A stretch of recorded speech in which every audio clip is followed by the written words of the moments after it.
Kad smo se mi već dotakli studija, da se mi vratimo na možda neki početak tog studija. Dobro, bolje da ne pričam. Pa ja to hoću. Bolje nego da te pitam zašto štuka i zašto hip-hop. A ja sam to baš kontuo pitat, brate, fakat. Zašto Pa štuka? studije bio, ja vas da idem. Baš onako kreativno. Zašto štuka i zašto hip-hop. Ne želim. Reži ovoga. Reži. A brate, studio koji svako krenuli, baš skromno, baš skromno. Meni je vazda bilo pošto sam ja čovjek ekstrema, ja ne znam normalno ništa raditi. Meni je bilo, čim sam se počeo baviti muzikom, znao sam da ću u jednom trenutku imati studio. Moraš, uvijek mi je bilo, ako radiš, to the fullest, sve. E sad, problem je što je to problem koji imaju svi u BiH i u regiji, što ti ne možeš sad samo reći, ja ću sad biti reper, audio inženjer, pjevač, nebitno, nego ti moraš biti keramičar, vodoinstalater, moraš to sve ukomponovati. Imati u repu. I onda bi trebao imati još nešto od čega živiš. Demrac je si ti lijepio ni školjke po zidu. Ima li ko da nije? U toj demo verziji. Ima li ko da nije, mi smo...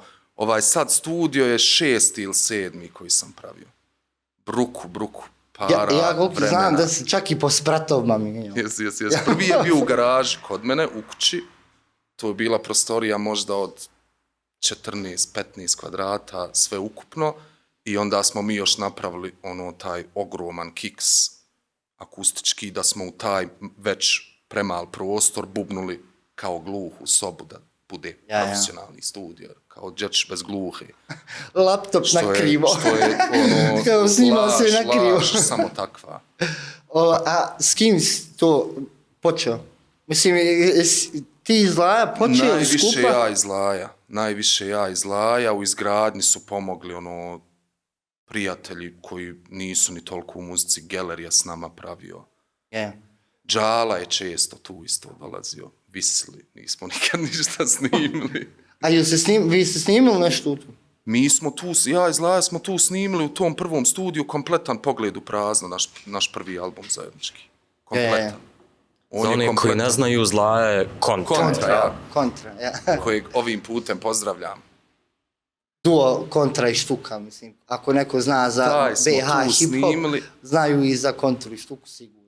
Samo što se Štuka ne pojavljuje toliko puno. Jer je misteriozan. Pa meni je to nekako vremenom došlo, više sam se, nije mi više, nije da mi nije bilo zabavno raditi muziku, nego sam se nekako sve više pronalazio u tim audio-inženjerskim vodama, malo da ne kažem sad mentorskim, ali uživam rad s ljudima, ne moram ja, bez obzira što ja ne repam na pjesmi, što opet gledam svaki taj projekat iz studija i moj projekat koliko i projekat izvođača. A da mi reci, što se tiče dizajna studija, ti proračuna, jesi ti to sam radio? Jel to ima efekta nekog? Ja sam baš lajk u tom. Pošto je to nauka, je to baš... Pa ja sam tu dosta samouk, s tim da sam u tom sad zadnjem studiju imao pomoć od jednog profesionalnog akustičara, on drži predavanja po svijetu, a iz Srbije gospodin dotični, i on me online,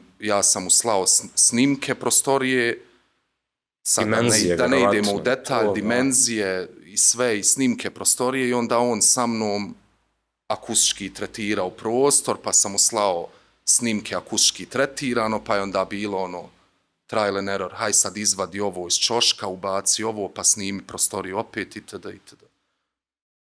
Zahtjevno je to jako, mislim, ako hoćeš stvarno profesionalan standard, moraš imati prvo ogromnu prostoriju, jer elementi ti jako puno prostora zauzimaju i naravno treba ti puno para da to napraviš.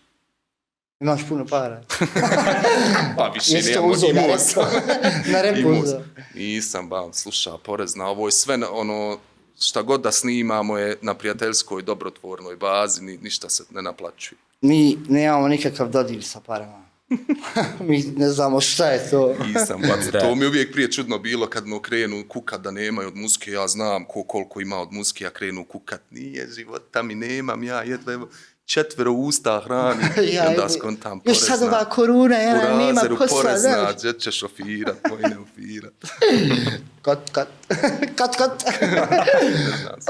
Dobro, taj studio se zvao Dlan Beats. DB studio, jeste. DB studio. Mislim, Ja sam prije toga Dlan Beats. sa prijateljem Kandelom, on me, mislim, ponajviše uveo u profesionalnije bavljenje muzikom. On je tad, meni je to bilo van pamet, mi smo se upoznali, slagat ću vas, 2003. 2004. I tad je kod nas, mi smo, mislim, ko i vi, ja sam snimao na headsetu. No ja. Snimao kuć na headsetu i to je bilo studio, wow. Upoznam njega, odem kod njega u kući vidim prvi put studijsku miksetu i ja kagem 2003. 2004. slagat ću te. To je za mene bilo... Ja nisam znao da ima... Brate, ja sam se dvoumio, bil se družio s njim ili bi tražio ljude da ga odradimo. Toliko je meni to bilo fascinantno. I on je stvarno muški školovan i on je tad već baš rasturo. Vi ste tu napravili... I tad je nastao u tim, tad neka 2005. 2006. je nastao Dlan Beats ko ideja ekipe i onda mi je naravno bilo najnormalnije kako smo rasli, kako smo gradili, da sad ne mijenjam to ime, da sad ne tražim neka pod navodnicima atraktivnija imena, zvučnija.